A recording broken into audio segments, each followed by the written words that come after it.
Follow Ann Summers. They didn't say that, but sofas nearly as interesting as sex. Oh, wrong way. Okay, sofa.com. I wonder what they do. Well, that's actually a line that most people have heard of and seen. It's something that you see on our vans. A really successful bit of copy and very pertinent for us because we like to think that we don't just sell sofas. You know, we're giving people more than that. We're giving them an experience, and we're giving them something that will sort of support them in their lives. You know, there's a lot of happy things, a lot of joyful things that happen on sofas. Yeah, I've also thought cross-marketing with Ann Summers could be an opportunity for us. When Jeremy asked me to come here to talk about customer service, I was genuinely stumped because I just thought customer service right now, you know, where's that on the org chart? Where's the manual? And, you know, I sort of realised, well, actually, that's kind of everything that we do. The business is entirely built around that. And it just struck me, it was a bit like the Chinese proverb, if you want to ask a fish what water's, if you want to ask someone what water's like, don't ask a fish. It's always the Chinese, isn't it? But, okay, so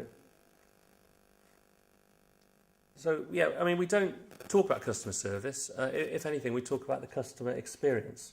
It guides everything we do, and it's really, in a way, the ocean that we swim in, just like that fish. We think we do pretty well. We've just gone through a sale process, and in the course of that, did, as you do, tons of due diligence, lots of research. Apparently, we have a very high NPS score, and our business is pretty high from repeat customers and word of mouth as well at 40%. So that's just to give you some sort of validation, really.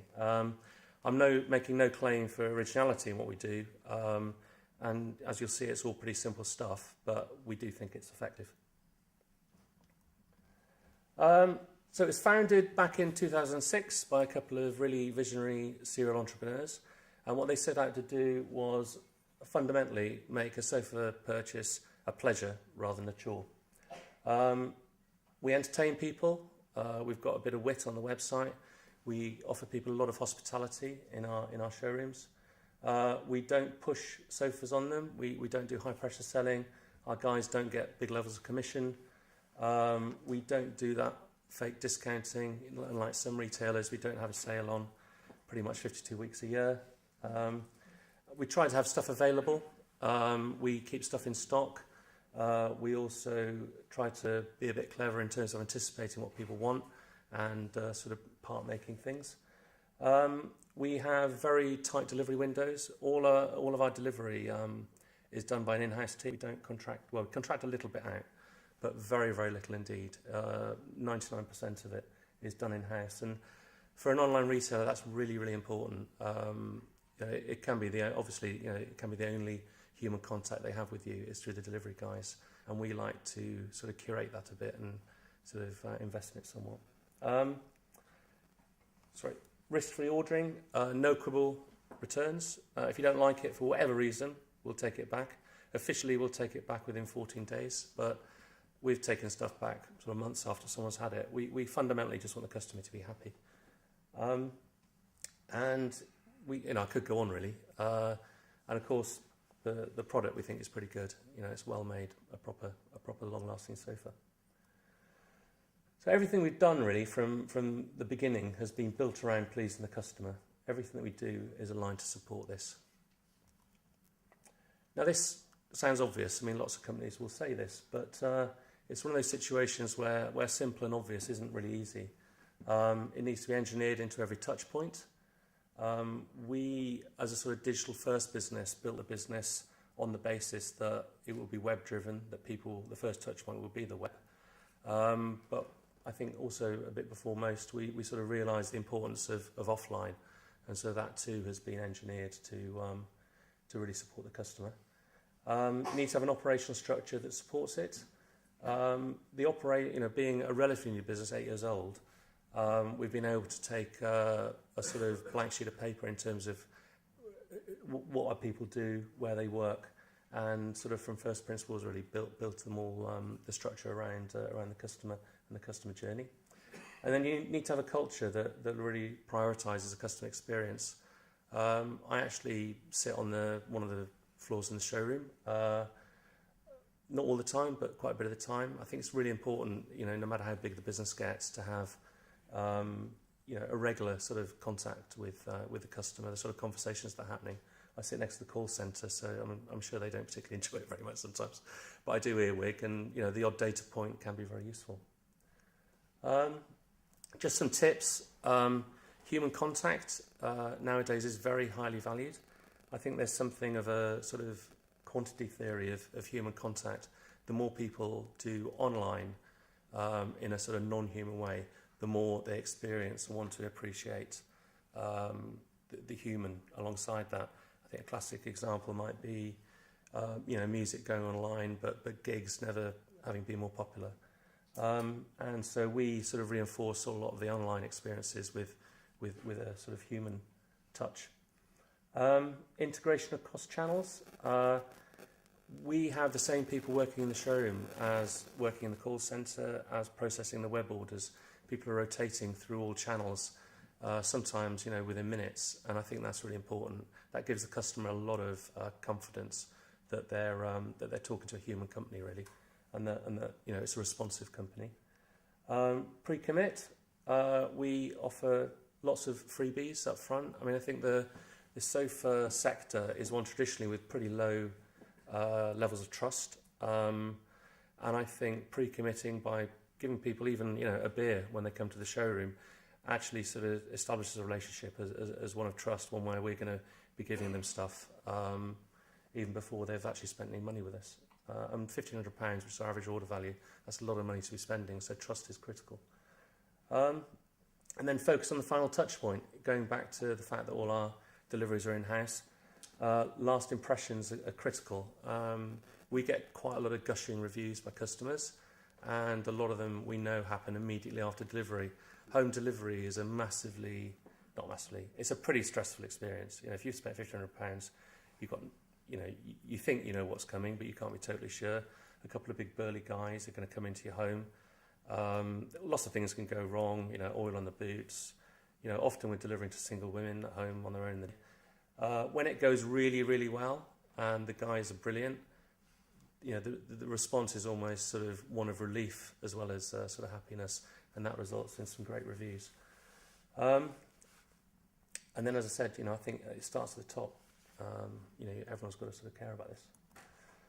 I've got a few stories because I think nothing tells the truth better than the story. Ollie, one of our guys in our Chelsea showroom, we sold a sofa to a customer who couldn't be there for her delivery day. She was on holiday in France, but she was absolutely insistent that the sofa had to be delivered. In order to get it there, Ollie sugged to her estate agent in South Ken, collected the keys to the property, headed to the customer's house, let the drivers in, and allowed the sofa to be delivered. He actually went back to the estate agents, dropped the keys off to complete his shift. He's often on his bike. He's repaired customers' scatter cushions. He bizarrely went to another customer's house in order to plump a chaise cushion. We sometimes have plumping issues because they settle a bit, again, on his bike. This particular customer was quite elderly, and plumping a big feather-filled cushion, you do have to have biceps to some degree. And so she really, really appreciates it. I don't know whether he's made a regular date, because they do need plumping periodically. But anyway, he works in our Chelsea showroom. He's got no formal responsibility for deliveries or after sales. He's just, just a good guy who wanted to do that extra bit. We had another customer who they had a sentimental attachment to an old hammock. Never heard of that before, but she did. And she wanted to turn it into a sofa, and it was actually something that we couldn't do. We tried to do a lot of different sort of things, but we can't turn hammocks into sofas. But the person dealing with that customer actually did a bit of research and found a company, a sort of very small, craft-led company that was able to do it. And although we didn't make the sale, we sort of made a difference to that customer. And I think, perhaps she'll come back, perhaps she'll talk to her friends. A little bit of investment there. And then pasta, we like our salespeople to feel really at home, and we get Ocado to drop shopping around every week so that they can, have good supplies in. A lot of them eat in the office. And we had a customer who, like a lot of our customers, was with us for about 4 hours. People tend to hang out. I think they enjoy the Prosecco and the beer partly. They tend to hang out. Also, we entertain their kids, and that for me would persuade me to stick around for a bit, particularly if there was beer. Anyway, they were here for a long time. They were just about to make a decision, but just were so hungry, couldn't focus on it. And so we actually invited them to have lunch with us, and sat down, had a bowl of pasta, and they placed a very nice big order thereafter. So that was a good investment of a few strands of spaghetti. This obviously adds cost. I imagine a lot of you are sitting there thinking, well, it's all very well, but that's money, isn't it? That's guys going out on a bike when they should be, at their desk. It's cooking people food, spending time researching how you turn a hammock into a sofa. What's that going to do?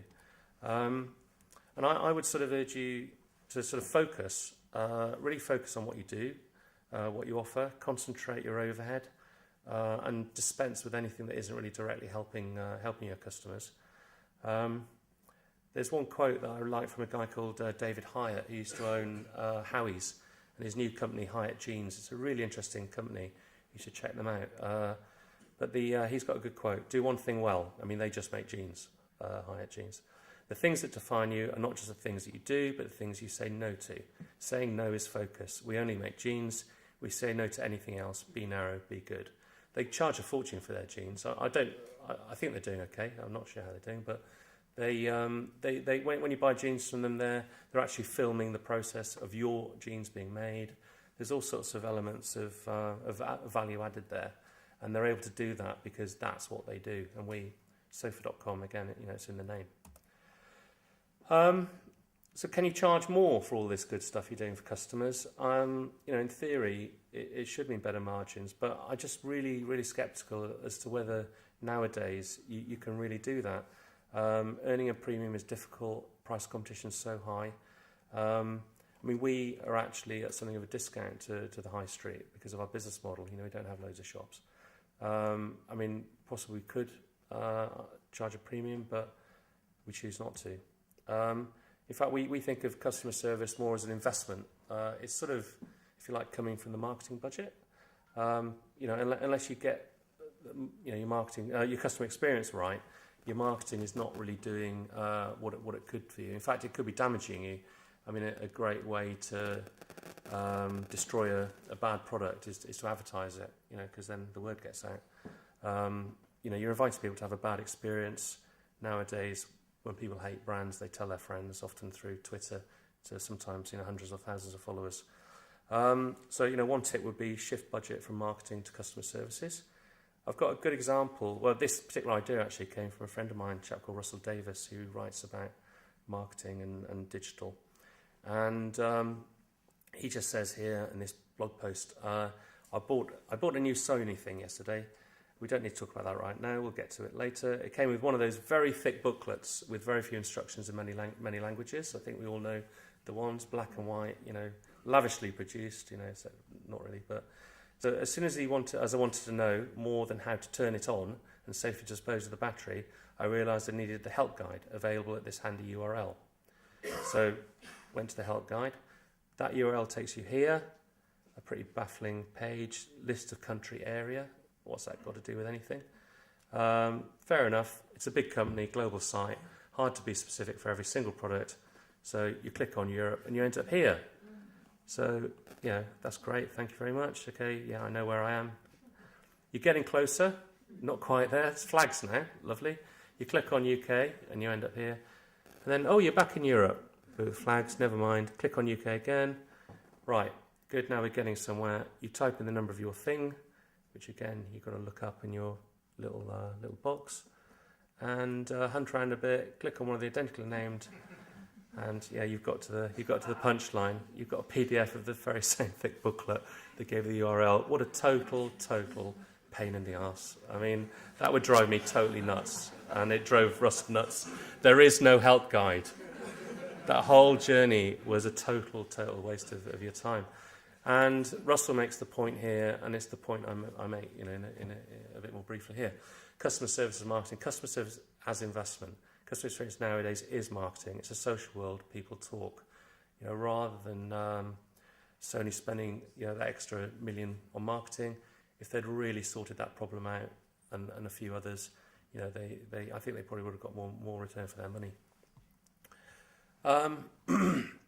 So brand is decreasingly something we broadcast as customers. It's people discount that sort of thing. It's actually what you do. It's about opening up what you do and trying to do it to the best of your ability. You've got no choice about this, really. What we do is continually being revealed as well as experienced in today's very social world. Proof of the pudding, all this. Sorry to crow a bit again, but 40% of our business is repeat word of mouth. There's another business I'm involved with. We don't spend any money on advertising. It's all done through word of mouth, customer recommendation, usually through social media, and we spend nothing on marketing. It's literally all done through those means, and we achieve a really nice level of sales growth and profitably at that.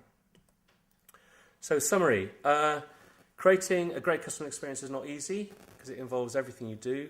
It needs to be engineered. It needs to really become pretty much operational. It's about the real infrastructure of your business. It's not just a department. It's not an add-on. And it's becoming a basic requirement, not a value added. You get found out very, very quickly if you haven't got it right. Focus certainly helps because it's difficult. Focusing helps. Your margins might improve, although I think I'm pretty sceptical about that. If you need a budget, switch money from marketing, and if you get it right, in the last year or two is if you're not the cheapest in your market, and if you're not selling something unique, you're actually not in the product business. You're in the service business. Mark Price, the CEO of Waitrose, said something really interesting recently. It was in relation to the free coffee they give out at their cafes. If you're not a discounter, you're in the hospitality business. And that's just, forget supermarkets, I think that's in every retailer. Unless you're the cheapest. That's the one exception. So customer experience, whether is already the ocean you're swimming in. You're already, something of a fish in that ocean. And, it's got to really decide what sort of fish you are, because it's very competitive out there. Every week, every month, people are innovating, getting better at this sort of thing. And it's a never-ending task, really. So thank you very much.